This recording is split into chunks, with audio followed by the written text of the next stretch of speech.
Every single one of you watching this right now will know someone who uses Facebook. Almost 3 billion people, near to half of the world's global population as of this year, have used or currently use the social network. They might be grandparents, children, brothers, or sisters, and for some, it represents a simple communication tool or a photo archive. For others, however, it's a part of their integrated life. Facebook can be used for community building, activism, shopping, trading, meeting new people, and showing off. It can be a place where you vent frustration, seek help, offer guidance, or even get your news. This one singular website is a social hub of the highest order, and that scale is only growing each and every day. But there's one more thing that Facebook can be used for, one more thing that Facebook excels at promoting, and one more thing that Facebook obfuscates and protects because it earns them more money than the rest of us can likely ever even dream of. That thing is affiliate marketing and product scams. I decided to do this video for a multitude of reasons. At one point, I had a few viewers reaching out to me about debit and credit card scams that they encountered on the platform, which had practically ruined their entire life. More recently, I had someone email me a story from Britain about the country's 7th largest bank CEO openly condemning and accusing the platform of deliberately harboring these scammers and profiting as a direct result. And lastly, I've always had a disproportionate, arguably vindictive hatred for affiliate marketers, MLM con men, and people of their ilk for many years. Whatever the reason, in the aftermath of reading how the TSB chief executive had openly condemned various social media giants for the activity, I decided to look deeper and try to understand what was really going on. This article read more like an advertorial than anything else. This executive was using outrage to fuel customer acquisition for her own company, but even if that were to be true, it still felt like there might be something real behind the curtain, and I got very interested. Almost immediately, like within minutes, I started to see a pattern. For one, there was no shortage of accusations, there was no shortage of testimony in general about the growing problem, but there were also a very large number of references to a singular expose article from Bloomberg Business.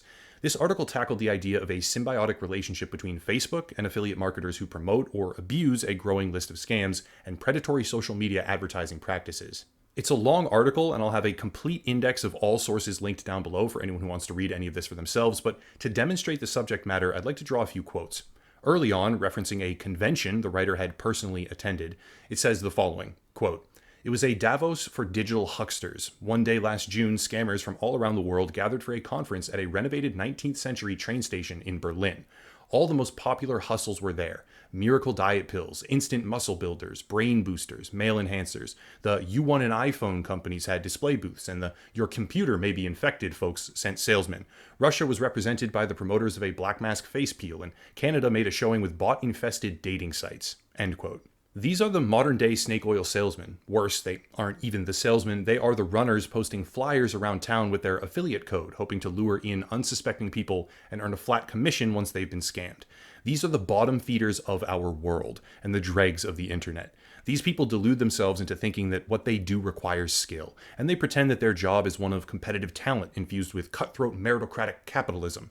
Let me just show you a little bit of what that actually looks like. Over 3,500 marketers are here. Over 250 of the world's leading advertisers, traffic sources, networks are here.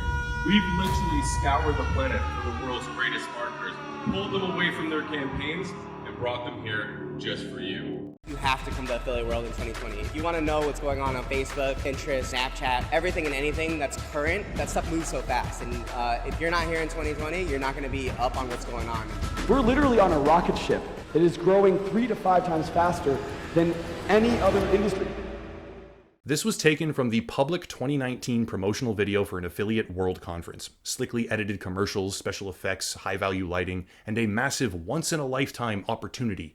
It's not impossible to see why people fall into that world. However, it is impossible for me to ignore the damage that these people deal to an exponentially growing number of social media users. Further down in the Bloomberg article, we see the following, quote, "The Berlin conference was hosted by an online forum called Stack That Money, but a newcomer could be forgiven for wondering if it was somehow sponsored by Facebook Incorporated. Saleswomen from the company held court on stage, introducing speakers and moderating panel discussions. After the show, Facebook representatives flew to Ibiza on a plane rented by Stack That Money to party with some of the top affiliates." End quote. This establishes a loose connection between Facebook and affiliate marketing companies like Stack That Money. It's not a smoking gun, not by any stretch, but it's an indication that the company fully recognizes the profit potential of this group and has a vested interest in fostering that relationship.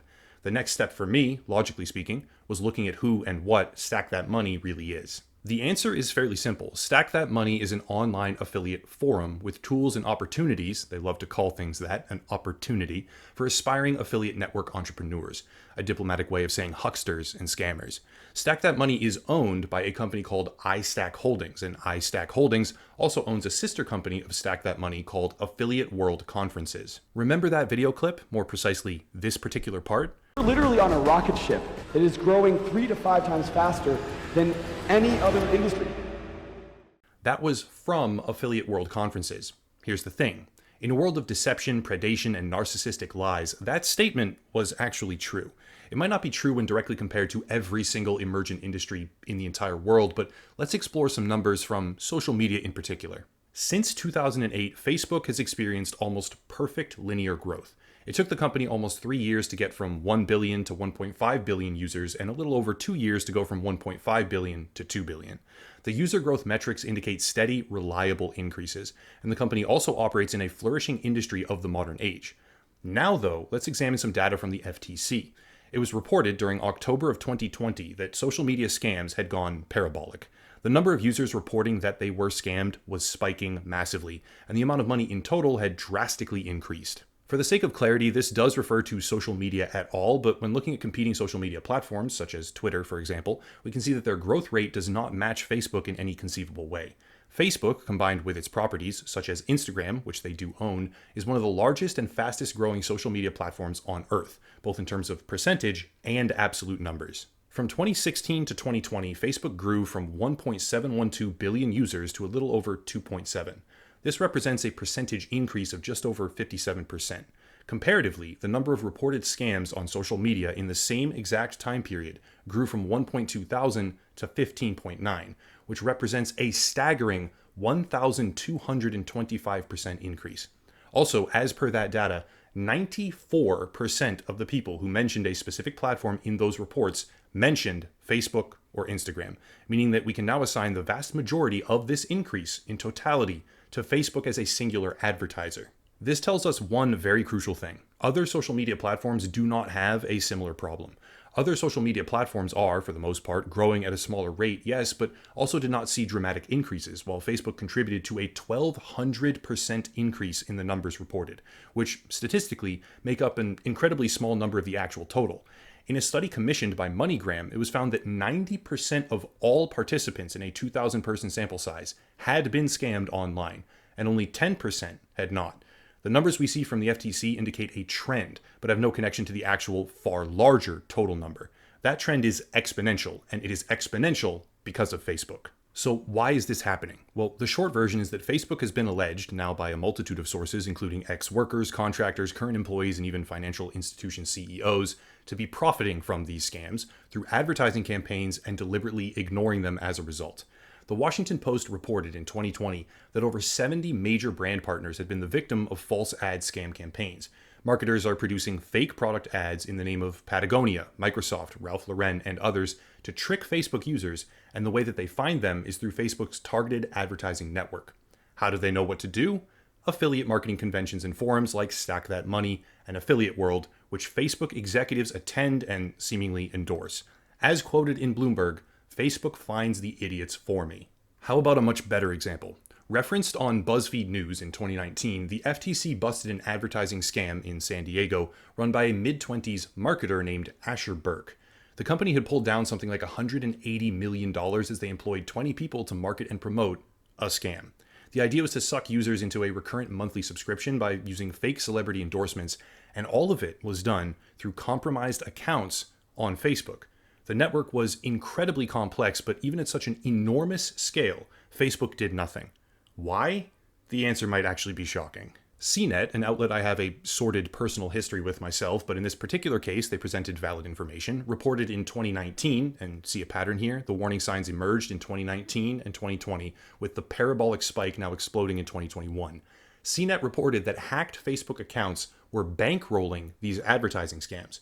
That would seem like a very simple thing to crack down on for most people, but that isn't what Facebook allegedly did. In another expose by BuzzFeed News, who knew? I thought they just did those stupid little quizzes. This one in December of 2020, it was discovered that independent contractors were being told, and that quote here, ignore larger patterns of fraud and hacked accounts unless they cost Facebook money.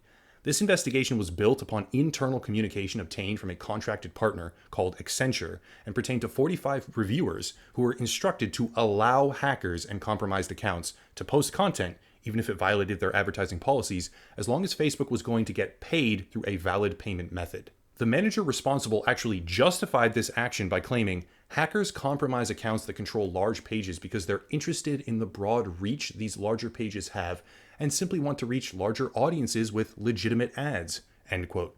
He quantified this as a win-win because Facebook gets paid and the bad actors get to run their ads to a larger market. Obviously, that's a problem.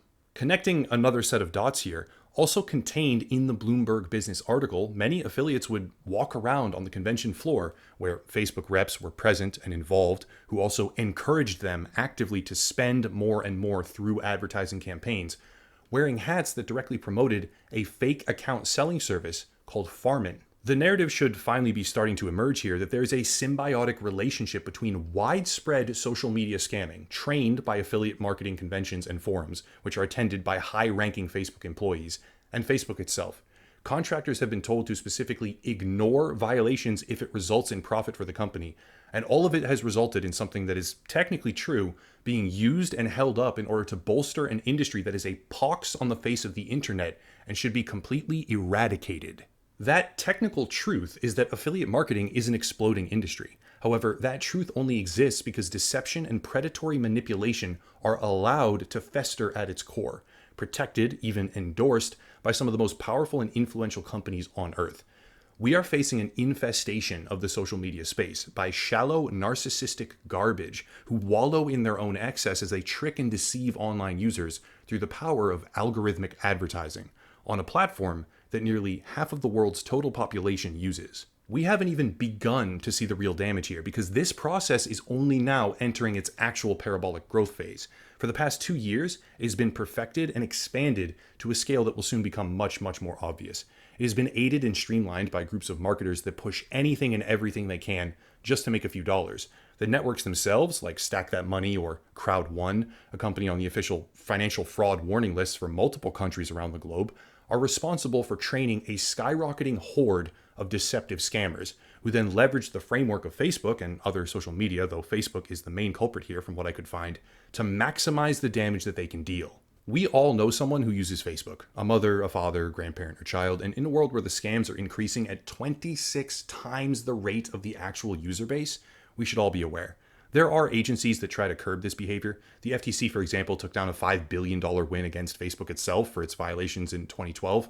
It's a historic precedent and might make some form of difference in the long term, but the best weapon is to be aware. Know what Facebook ads really are. Know who the people are that use them. Understand what they are, what they do, and protect yourself and your loved ones from online scammers. But that's it. Not gaming related, but I don't really care because I got super interested in the topic. And I love looking into all of it, so yeah, here it is. If you want to support, please check out the links down below. There's a Kickstarter for a product I'm actively helping work on. There's a YouTube platform alternative. There is another gaming YouTuber to check out. A place to subscribe to the channel for $5 a month if you want to, for financial insulation against whatever comes my way from YouTube, and a bunch more as well. But I'll cut it there and stop rambling. As always, thank you all for watching, and have a nice night.